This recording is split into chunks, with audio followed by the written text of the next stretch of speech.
Hi, I'm Myra Cheng, and I'm a student at CalTech studying computer science. Welcome to Innovate Pasadena Presents. I will be your host today. Today, our guest is Anima Anandkumar.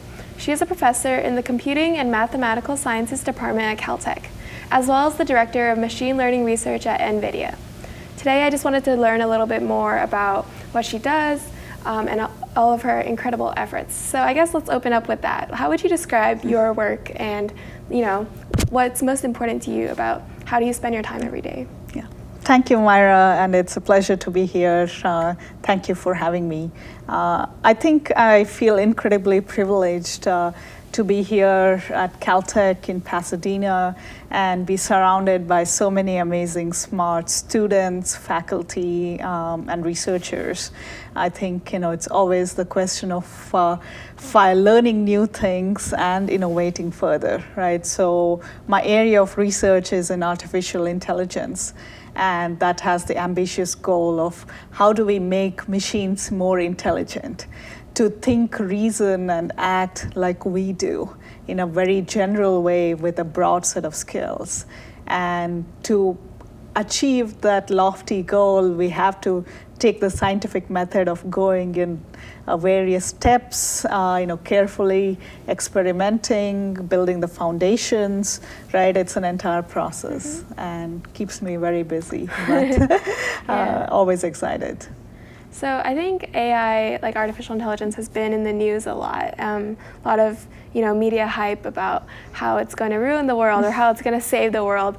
What's your quick take on that? Yeah, I think with all technologies, it's easy to get carried away and hype it up or have a dystopian view that it's going to be harmful, right? But it's always somewhere in the middle, right? You can have the utopian view that AI will solve all the world's problems, or the dystopian view that it's going to completely destroy the world, and none of them are true. And at this stage, AI is still in its infancy, and it's really important for us to carry out research, carry out development, test it very carefully, study what are the effects when AI makes wrong decisions, right? Build those checks and balances, and only then release it to the real world.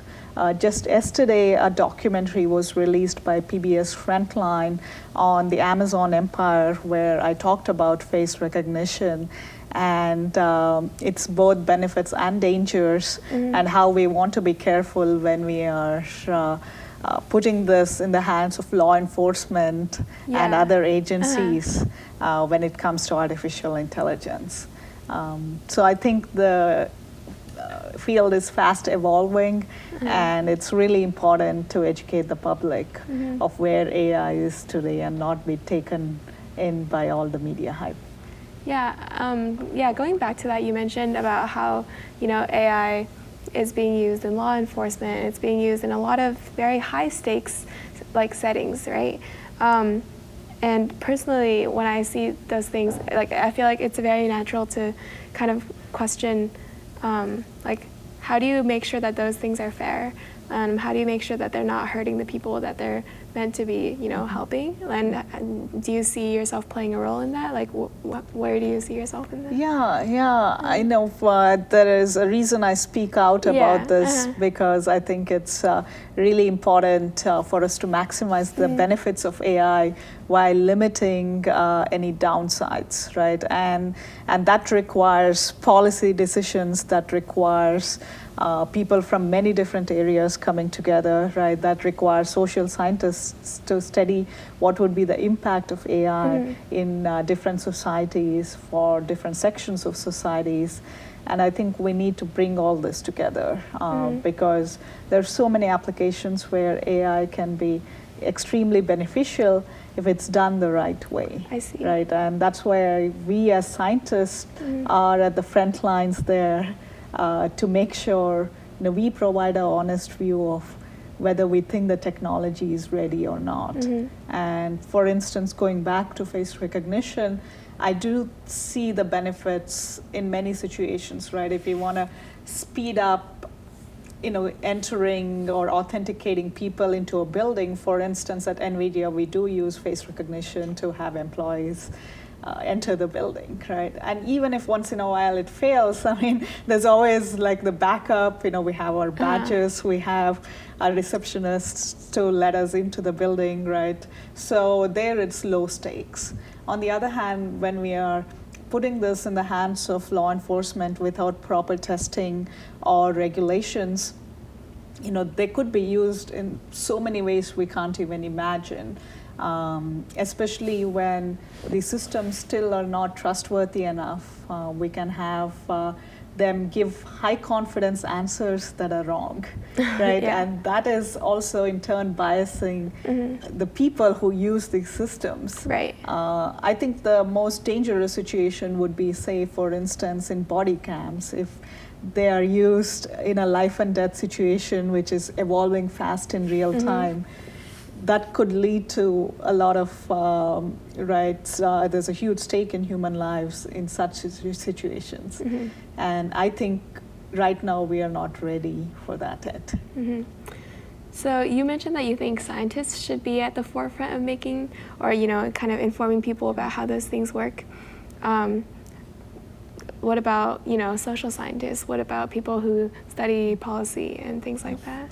I think they're really critical to this ecosystem. At CalTech, I collaborate with Professor Michael Alvarez in political and social sciences, and we are studying how the Me Too movement evolved on Twitter and how other social movements evolve, and what are the counter movements, how do people interact, how can we reduce the effects of trolling online. And to me, that's a great example of how people from different areas can come together to further improve AI and also to use AI for social good. I think they really bring a different perspective. I've learned a lot by collaborating with the team.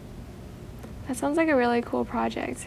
How do you pick projects? Like, I feel like there's so many, there's so many different ways that AI can be applied to benefit society. Like, how do you know what to focus your time and your attention on?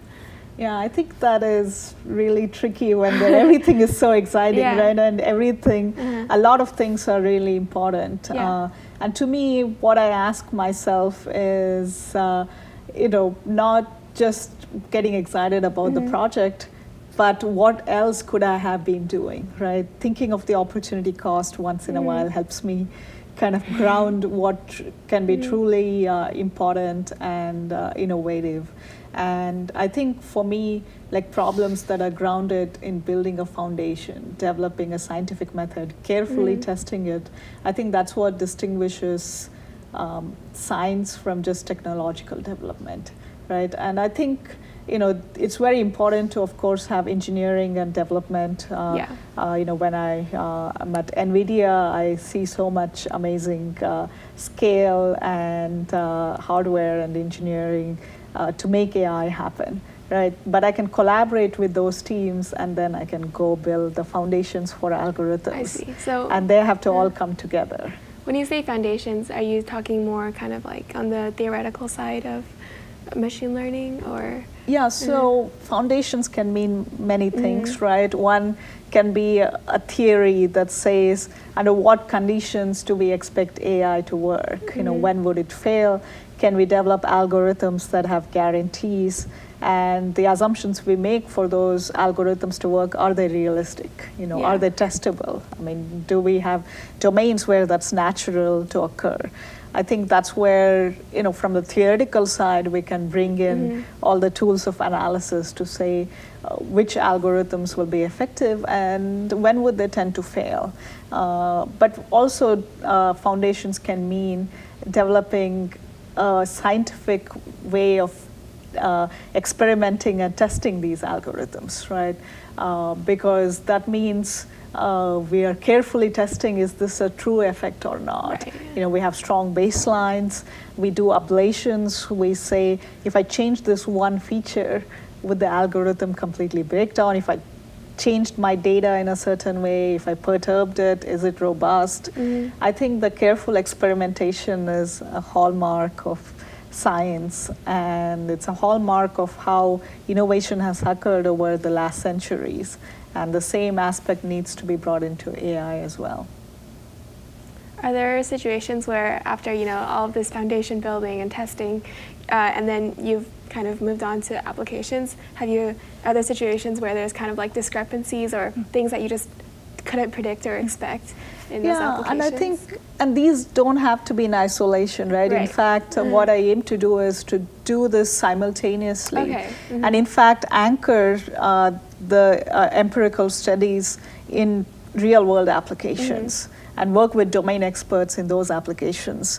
To give you an example, I'm part of CAST, which is the Center for Autonomous Systems and Technology at CalTech. The goal is to build foundations for autonomy, but of course also put them into robots and autonomous systems in so many different scenarios, right?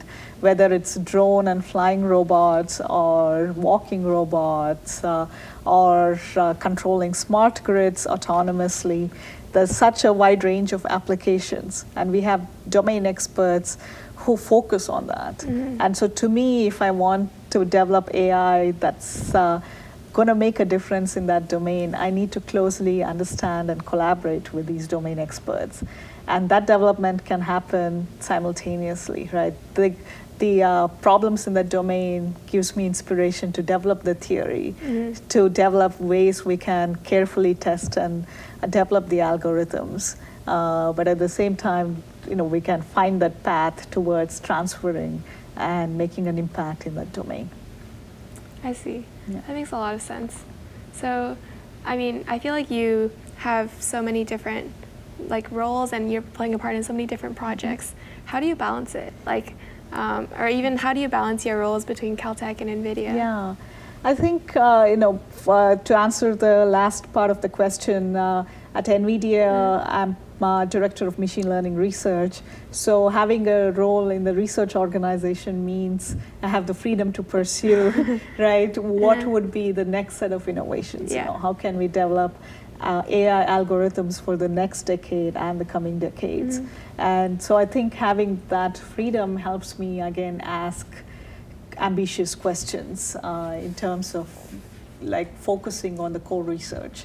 And so in terms of overall balancing the projects, I think the main aspect is, I get to work with really smart people and coordination is the key, right? So I think having seamless communication channel, even amongst people from different backgrounds and expertise, I think that takes time to build sometimes in the beginning. And I think I focus a lot in the beginning to make sure, as a team, we are cohesive.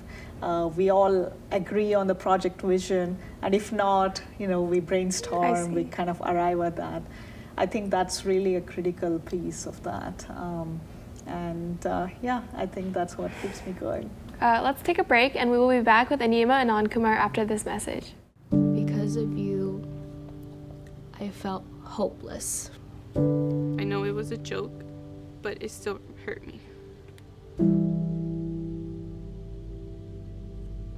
Because of you, I felt wanted and not alone in this world. Because you said hi to me on the first day of school, I felt included, and I knew that I was going to be okay.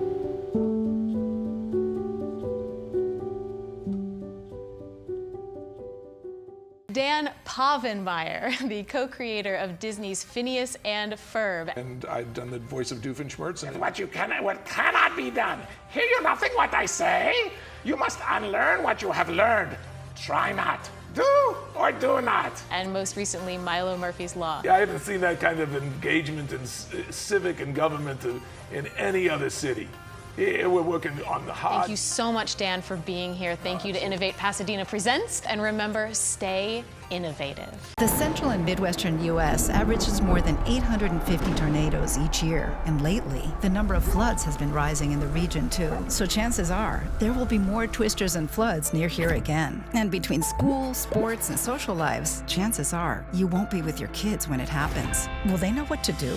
Ready.gov/kids has all the educational tools and information to make the conversation easy. When the time comes, chances are they'll feel prepared, not scared. So talk with your family today.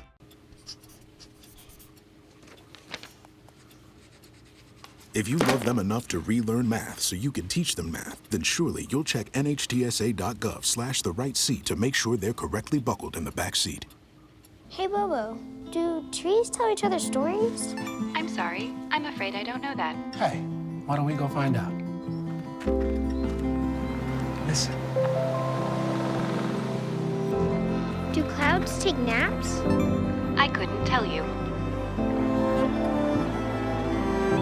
Dad, do stars visit their friends? Look!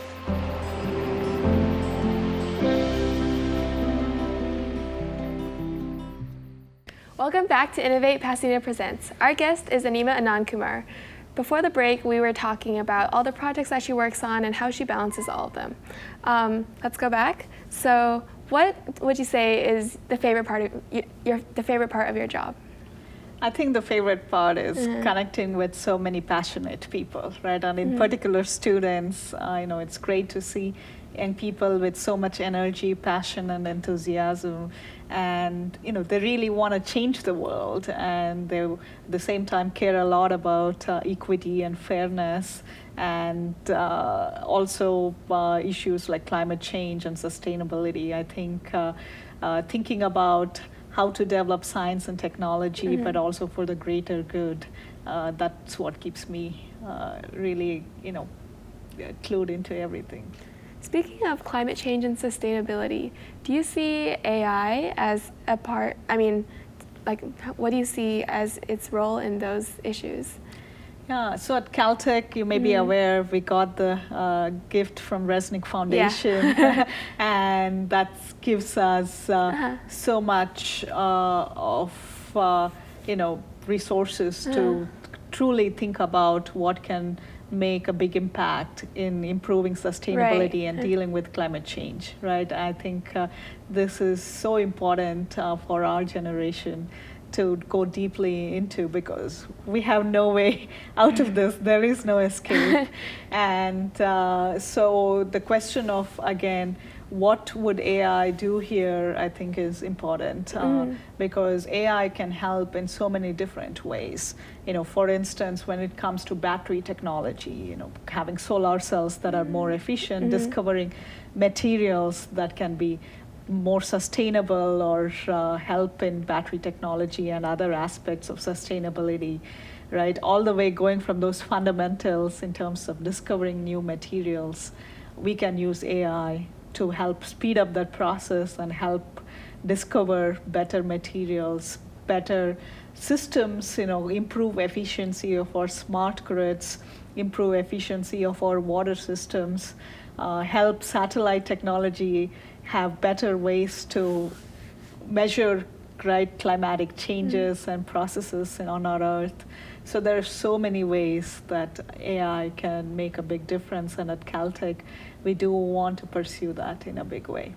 That's really impressive. What would you say is your least favorite part of your job?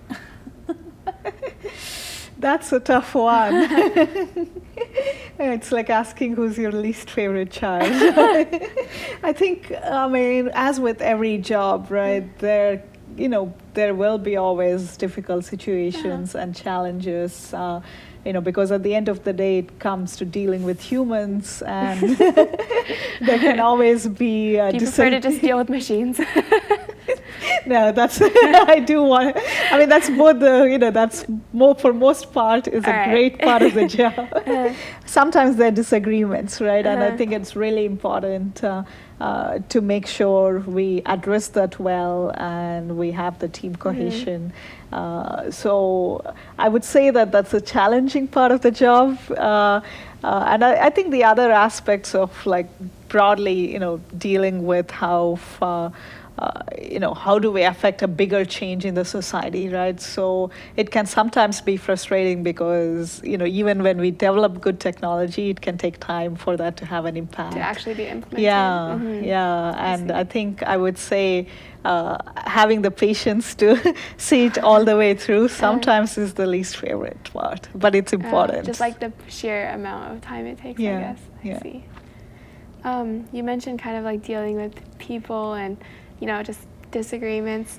How would you characterize the environment at CalTech, especially given, like being a woman and being a minority in the context of the CMS department? Yeah. I found CalTech to be extremely collegial and such a great way to interact, with the broader community, also including here in Pasadena. I really love the place in terms of how small and connected it is. So this way I'm always reaching out to people in so many different areas, right? So I helped co-found AI for Science initiative at CalTech along with Professor Yi-Song Yu, and our goal is to build AI into all different scientific applications. And so I really love how people are so open to new ideas and new ways to improve their domains and bring AI to their domains. I know I extremely enjoy that. And in terms of improving diversity and inclusion at CalTech, I've seen so much support at all levels, including the top leadership. We are always looking how we can create a healthy and inclusive environment for everybody here. When I came in, I was the only female professor in CMS at Computing and Mathematical Sciences. But since then, we've had Professor Katie Bowman and also Professor Urmila Mahadevan, who's joining us in the fall. And so I'm really happy to see more women join us. In terms of undergraduate and graduate student population, we are growing our representation, but it should be more than just representation, right? In terms of how do we make sure we create an equitable and inclusive environment?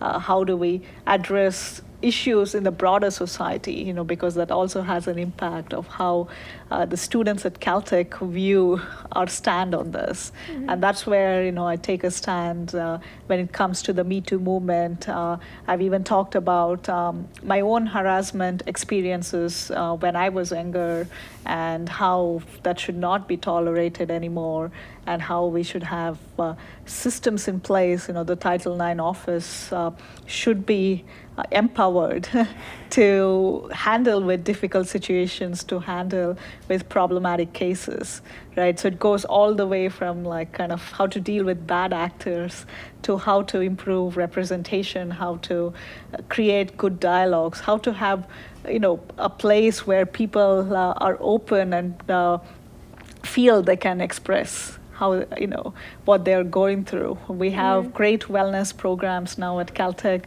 and I think that's part of the broader goal of creating a community where everyone feels welcome. I see.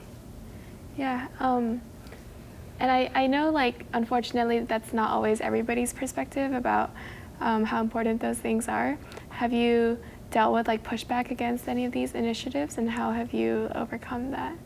Yeah, so at CalTech, I've found only support, right? And there's always the willingness to make it even better than where we are today. So that's what makes me feel really lucky to be in a place where I'm empowered to do this. But that hasn't always been the case in my career earlier, before I came to CalTech and before I got to, I felt empowered to speak, especially when I was younger. I think before the Me Too movement, before all these social movements, right? It was all underground, right? Especially as a woman, it felt like if you talked about it, it was a taboo. You just could not talk about it.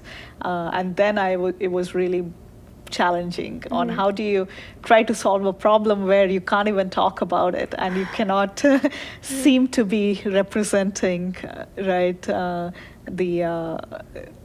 group of people you belong to. I think that has changed.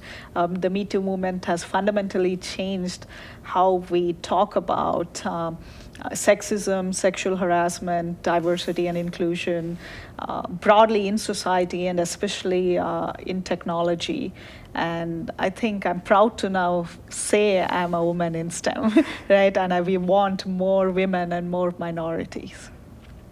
Would you say there was a specific catalyst moment, or was it kind of just the whole, these kinds of things popping up more in the public dialogue that inspired your personal change and ability to speak out about these things? Yeah, I think for me, the Me Too movement was, like a big shift, a paradigm shift in being open about all the issues I'm sure each of us have gone through, right, in our lives. And it kind of, when you see powerful women speak out about their experiences, it encourages everyone else to share what they went through. And it also makes sure that, the harassers have checks and balances, right? Because if everything goes underground and the victims can never speak up against it, that's when harassment propagates.